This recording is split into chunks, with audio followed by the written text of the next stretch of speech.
যে বয়সটা পড়ার সময়, সেই বয়সে কাজে কেউ তাদের করে না আদর, নেয় না বুকে গুঁজে।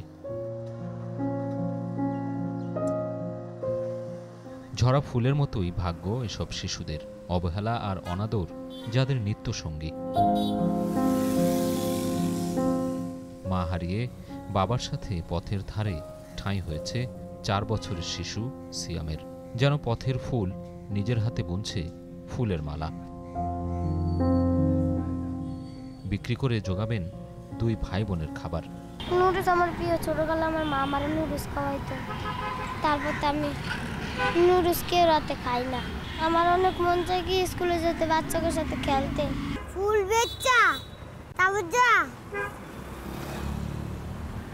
টিয়া দে বাচ্চাই।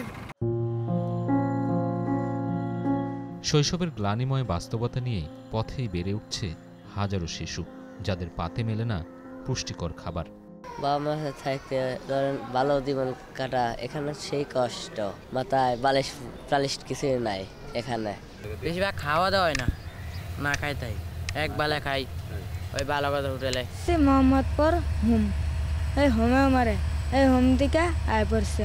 খানা করি এখানে করে এনেই ঘুমাই, গরম লাগে, মশা কামড়ায়, মাঝে মাঝে পোলাও ধরে মারে। পড়াশোনা করে করে খাবার খাইয়ে করে চাকরি করে ভালো হতো, পারি না কিছু করতে। কেসারেন শেকড় থেকে শিখরে।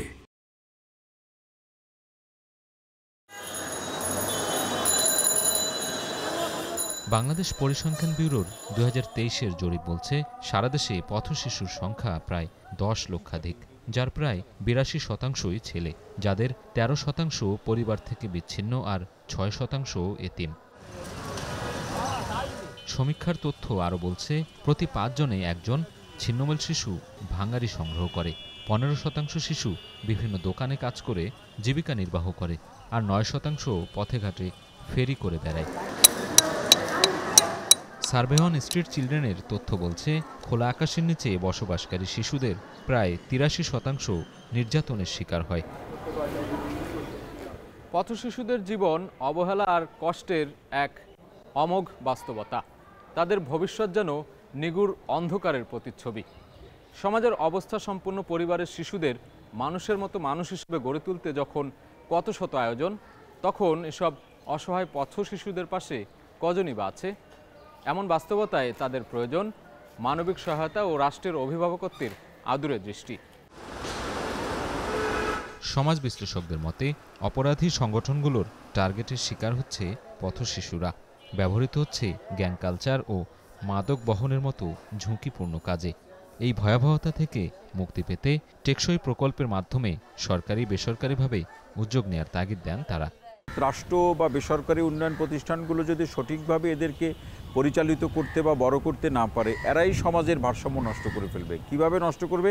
তারা নানা ধরনের অপরাধের সাথে নিজেরা বেঁচে থাকার জন্য জড়িত হবে। সমাজের মধ্যে যারা স্বার্থান্বেষী গোষ্ঠী বা ব্যক্তি যারা রয়েছে, তারা এদেরকে একত্রিত করে বিভিন্ন গ্যাং বা দল বা উপদল তৈরি করে এদেরকে দিয়ে নানা ধরনের অপরাধ করাবে, এবং যার মধ্যে দিয়ে সমাজের মধ্যে যে স্বাভাবিক যে সামাজিক যে ভারসাম্য, সেটি নষ্ট হবে।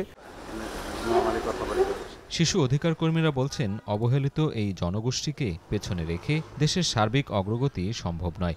প্রয়োজনে শিশুদের জন্য পৃথক মন্ত্রণালয় গঠনেরও পরামর্শ তাদের। সে যে খাবারটা খাচ্ছে সেটা কিন্তু আনহেলদি, এবং তার যখন অসুস্থতা হচ্ছে সেটা কিন্তু সে চিকিৎসা পাচ্ছে না। শিশুদের জন্য যে বাজেটিংটা, এই বাজেটিংটাও আমরা দেখেছি যে ইতিপূর্বে যে বাজেট হয়, কিন্তু এই বাজেটটা কোনো কাজে আসে না। বাসস্থান, নিরাপত্তা, শিক্ষা, স্বাস্থ্যসহ সব ধরনের সংকট আর আলোকের ঝর্ণাধারায় সুবিধাবঞ্চিত শিশুদের ফেরাতে কাজ করছে বিভিন্ন উন্নয়ন সংস্থা।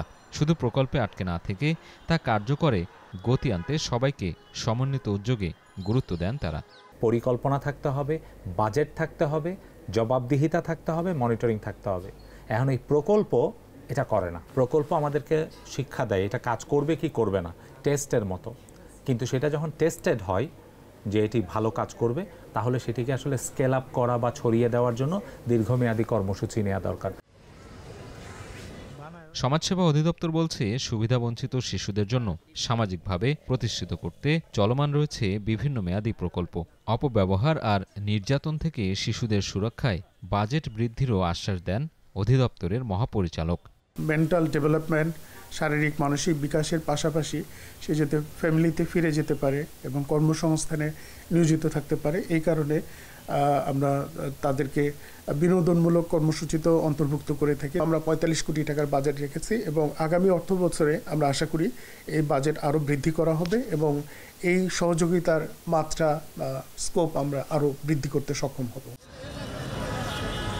অন্ধকার আর অবহেলার নিয়তি থেকে পথের শিশুরা ফিরবে কবে বা কিভাবে ফিরবে আলোর পথে, এই প্রশ্ন হয়তো সবার, কিন্তু উত্তর মেলানোর দায়িত্ব ঠিক কার? সাজিদ আরাফাত, এখন, ঢাকা।